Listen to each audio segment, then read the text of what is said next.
You made it. The final video in the series. We're going to talk about closing. And if you got this far, congratulations.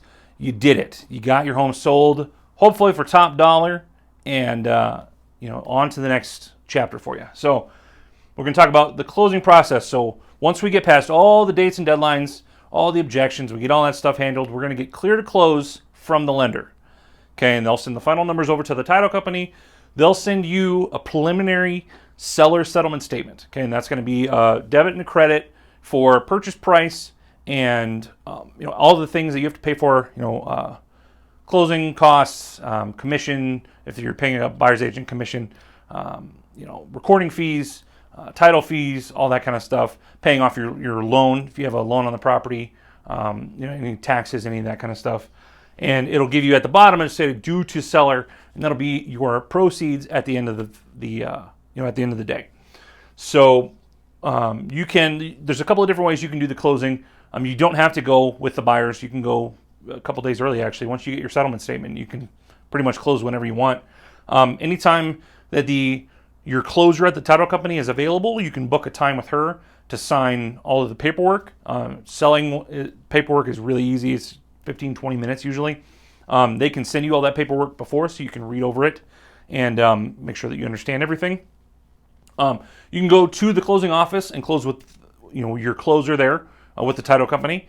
You can also, if you don't want to do that, if you're out of town on vacation for whatever the case may be, you can actually use a mobile notary. They can come and do all the same stuff. They're not going to understand the documents as well as your closer will if you have questions.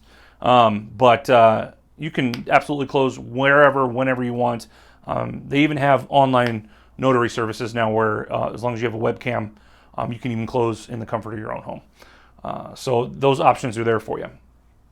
What to bring to the closing, they'll tell you, but make sure you bring your photo ID to make sure that they know who you are. They're going to take a photocopy of that, and then how you want your funds processed to you.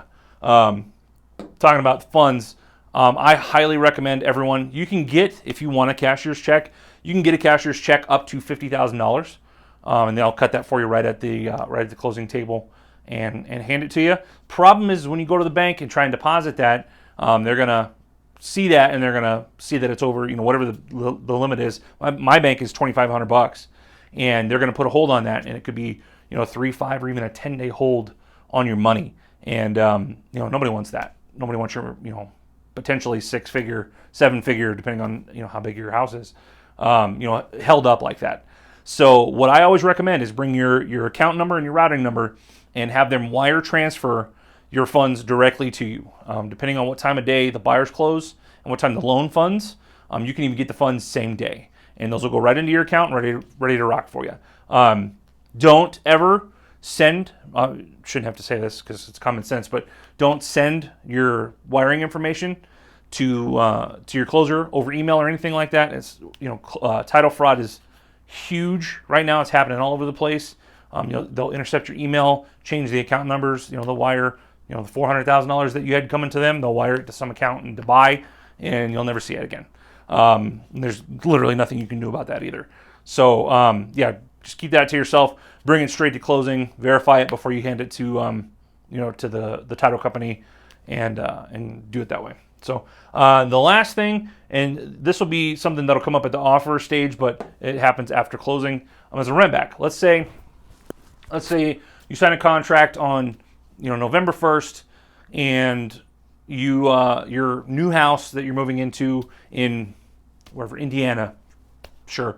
Let's say that house isn't ready until January 15th, for example. Okay, so you're probably, if you're under contract on November 1st, you're probably going to close December 1st. It's usually about a 30-day close.